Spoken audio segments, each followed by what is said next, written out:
बिस्मिल्लाहिर्रहमानिर्रहीम। अस्सलाम वालेकुम डियर स्टूडेंट्स। आज का हमारा जो लेक्चर है उसकी आउटलाइन आपके सामने गिवन है। चैप्टर नंबर 7 थर्मोकेमिस्ट्री हमने स्टार्ट की हुई है। इसका जो फर्स्ट लेक्चर वो हमने system, surrounding, state function, internal energy, वो सारी डेफिनेशन हमने पढ़ ली हैं। तो इस लेक्चर में हमने पढ़ना है जी first law of thermodynamic, most important topic. इसकी डेफिनेशन, इसके इंपॉर्टेंट पॉइंट्स, इसकी मैथमेटिकल फॉर्म, इसकी एक्सप्लेनेशन, उसको डिस्कस कर लेंगे। तो एग्जाम के हवाले से बहुत ही इंपॉर्टेंट टॉपिक है। First law of thermodynamic, energy can neither be created nor destroyed but during a chemical change but during a chemical reaction but can be changed from one form to another। Energy ना तो create होती है ना ही destroy होती है, but during chemical change ये change हो जाती है, एक फॉर्म से दूसरी फॉर्म में चेंज हो जाती है। तो that is the first law of thermodynamic. तो फर्स्ट लॉ ऑफ थर्मोडायनामिक को हम फर्स्ट लॉ ऑफ, इसको हम law of conservation of energy भी कहते हैं। तो इसको हम ऐसे भी डिफाइन कर सकते हैं, the total energy of system and surrounding remain constant. ये भी इसकी डेफिनेशन आप लिख सकते हैं। तो इंपॉर्टेंट पॉइंट्स हैं, the total energy of the system and its surrounding remain constant. It is also called the law of conservation of energy. A system can not create और destroy energy, however it can exchange energy with its surrounding in the form of heat and work. Heat and work की form में system and surrounding जो है energy जो है exchange करते हैं, क्योंकि सिस्टम और एनर्जी में, सिस्टम और सराउंडिंग में जो एनर्जी एक्सचेंज होती है वो दो मैकेनिज्म से होती है, या हीट से होती है या वर्क से होती है। तो इसकी जो मैथमेटिकल फॉर्म्स हैं जी, del is equal to Q plus W, that is the mathematical form of first law of thermodynamic. The explanation for the first law of thermodynamics: consider a gas enclosed in a cylinder having a frictionless piston. When a quantity of heat Q is supplied to the system, its internal energy E1 changes to E2 and the piston moves upward. The change in internal energy delta is given by, suppose कि हमारे पास एक system है, जी हमारे पास system है, उसके अंदर हमने heat supply की है। पहले जो उसका वॉल्यूम था, जो उसकी एनर्जी थी वो E1 थी। जब हमने Q अप्लाई, हीट सप्लाई की है, तो उसकी काइनेटिक एनर्जी में साफ ज़रा इजाफा होगा। तो जैसे उसकी इंटरनल एनर्जी बढ़ेगी तो मालिक्यूल्स की कोलिजन बढ़ेंगी और वो वर्क करेंगे, तो वॉल्यूम में इजाफा होगा V2, और एनर्जी में भी इजाफा होगा वो E2 होगा। तो change in energy is given by E2 minus E1। तो डेल E है तो Q plus W, that is first law of thermodynamic. In this equation, Q represents the amount of heat absorbed by the system and W is the work done by the system in moving the piston up. If the V is the pressure volume work, then the above expression assume the following form: delta E is equal to Q plus P del V, क्योंकि जब हम heat supply करेंगे तो उसके volume में molecules की kinetic energy में इजाफा होगा, वो इंटरनल एनर्जी बढ़ेगी, सिस्टम की मालिक्यूल्स दूर जाएंगे, वॉल्यूम में चेंज आएगी, तो डेल्टा V हम यहाँ पे पुट कर सकते हैं। तो work will be P delta V। तो when the piston is kept in its original position, और एनर्जी में भी इजाफा हो और वॉल्यूम चेंज ना हो, then delta V will be equal to the zero. तो then change in internal energy is equal to the heat supply at the constant volume. This law shows that the change in internal energy of the system at a constant volume is equal to the heat absorbed by the system। मतलब एक constant volume पे जो heat supply की जाएगी system को, वो उसकी internal energy को बढ़ाएगी। जब वहाँ में कोई वर्क परफॉर्म नहीं होगा, वॉल्यूम में चेंज नहीं आएगी, तो जो एनर्जी या हीट जो हम सप्लाई करेंगे वो सारी की सारी उसकी इंटरनल एनर्जी में जो इजाफा होगा वो उसके इक्वल होगा। सेकेंड वन है हमारे पास एंथैल्पी है, the sum of internal energy and the product of pressure and volume is called enthalpy of the system. तो इसकी जो इक्वेशन है that is enthalpy is equal to E plus PV, pressure volume work.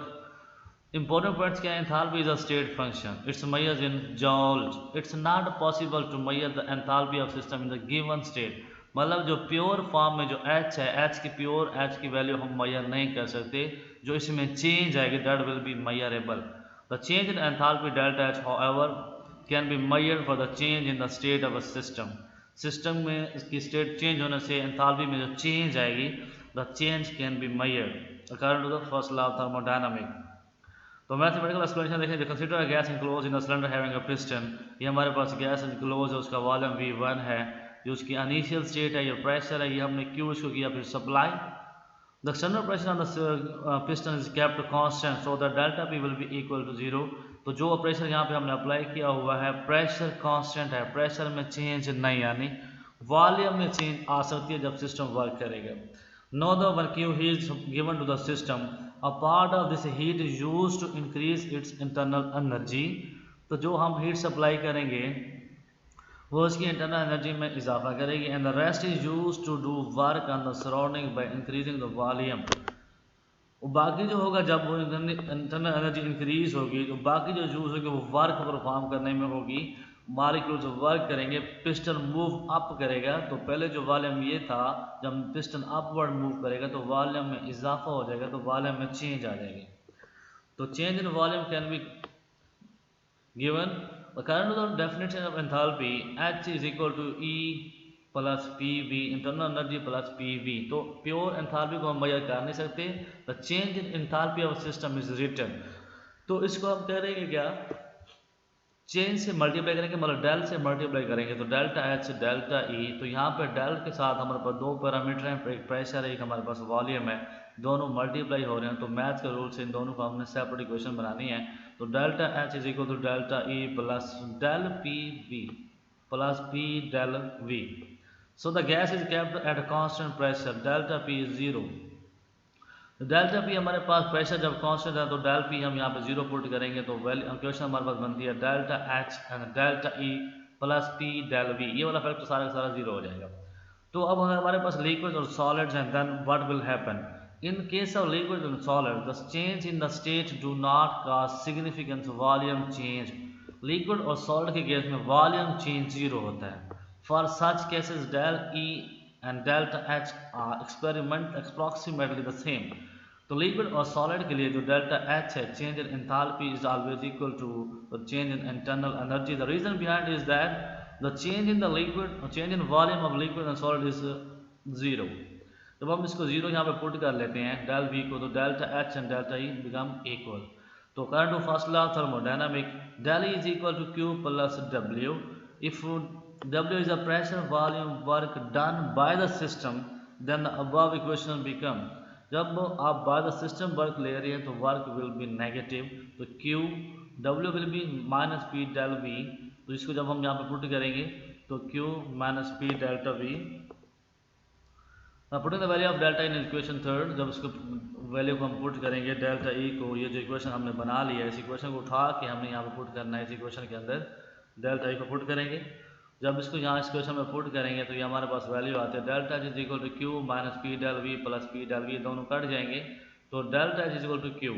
तो since pressure is kept constant, pressure हमने रखा होगा constant, then delta H is equal to QP। Conclusion दी है the above equation shows that the change in enthalpy is equal to the heat of the reaction at constant pressure. Pressure constant है तो जो heat हम supply करेंगे वो enthalpy change के equal होगी।